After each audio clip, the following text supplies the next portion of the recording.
One India Kannada YouTube ಚಾನೆಲ್ಗೆ ಸ್ವಾಗತ. ನಾನು ರಶ್ಮಿ. ಸಚಿನ್ಗೆ ಹೋಟೆಲ್ ವೇಟರ್ ನೀಡಿದ ಸಲಹೆ ಏನು? ನಾವು ಯಾರದೇ ಸಲಹೆಯನ್ನ ಸ್ವೀಕರಿಸಲು ಸಿದ್ಧವಾಗಿದ್ರೆ ನಾವು ಇಂಪ್ರೂವ್ ಆಗ್ತೇವೆ. ನಾನು ಚೆನ್ನೈನಲ್ಲಿದ್ದಾಗ ಹೋಟೆಲ್ ವೇಟರ್ ಮಾತು ಕೇಳಿ ನನ್ನ ಆಟ ಸುಧಾರಿಸಿಕೊಂಡೆ ಎಂದು ಸಚಿನ್ ತೆಂಡೂಲ್ಕರ್ ಹೇಳಿದ್ದಾರೆ. ಚೆನ್ನೈನ ಹೋಟೆಲ್ ವೇಟರ್ ಒಬ್ಬರು ನೀಡಿದ ಸಲಹೆ ಪಡೆದ ಮೇಲೆ ನನ್ನ ಆಟದಲ್ಲಿ ಸುಧಾರಣೆ ಕಾಣಲು ಸಾಧ್ಯವಾಯಿತು ಎಂದು ಕ್ರಿಕೆಟ್ ದೇವರು ಸಚಿನ್ ತೆಂಡೂಲ್ಕರ್ ಹೇಳಿದ್ದಾರೆ. ಅಷ್ಟಕ್ಕೂ ವೇಟರ್ ನೀಡಿದ ಸಲಹೆ ಆದ್ರೂ ಏನು? ಅದನ್ನ ನಾವ್ ಹೇಳ್ತೀವಿ ಬನ್ನಿ.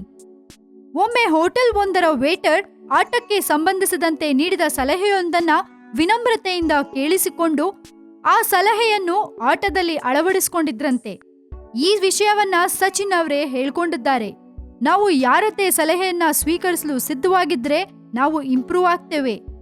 ನಾನು ಚೆನ್ನೈನಲ್ಲಿದ್ದಾಗ ಓರ್ವ ಹೋಟೆಲ್ ವೇಟರ್ ನನ್ನ ಬಳಿ ಬಂದು ನೀವು ಅನ್ಯಥಾ ಭಾವಿಸದಿದ್ರೆ ಒಂದು ಮಾತು ಹೇಳ್ತೀನಿ ಎಂದ್ರು. ನಾನು ಹೇಳಿ ಅಂದೆ. ಅದಕ್ಕೆ ಅವರು ನಿಮ್ಮ ಎಲ್ಬೋ ಗಾರ್ಡ್ನಿಂದ ನಿಮ್ಮ ಬ್ಯಾಟಿಂಗ್ ಸ್ವಿಂಗ್ ಅಡ್ಡಿಯಾಗುತ್ತೆ ಎಂದ್ರು. ಅವರು ಹೇಳಿದ್ದು ಸತ್ಯ ಅನ್ನಿಸ್ತು.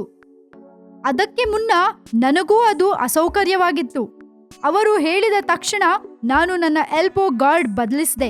ನಮ್ಮ ದೇಶದಲ್ಲಿ ಪಾನ್ ಬೀಡ ಮಾರೋರಿಂದ ದೊಡ್ಡ ದೊಡ್ಡ ಸಿಒಗಳವರೆಗೆ ಸಾಕಷ್ಟು ಸಲಹೆ ಸೂಚನೆ ನೀಡುವವರು ಇದ್ದಾರೆ. ನಾವು ಅವುಗಳನ್ನ ಸ್ವೀಕರಿಸಲು ಸಿದ್ಧರಿರಬೇಕು ಎಂದು ಸಚಿನ್ ಹೇಳಿಕೊಂಡಿದ್ದಾರೆ. ಮತ್ತಷ್ಟು ಇದೇ ರೀತಿ ಇಂಟ್ರೆಸ್ಟಿಂಗ್ ಸುದ್ದಿಗೆ ಸಬ್ಸ್ಕ್ರೈಬ್ ಮಾಡಿ one India Kannada YouTube channel. ಈ ನಮ್ಮ ವಿಡಿಯೋ ಇಷ್ಟ ಆಗಿದ್ರೆ ನೀವೇನ್ ಮಾಡಬೇಕು? ಲೈಕ್ ಮಾಡಬೇಕು, ಹಾಗೆ ಶೇರ್ ಕೂಡ ಮಾಡಬೇಕು.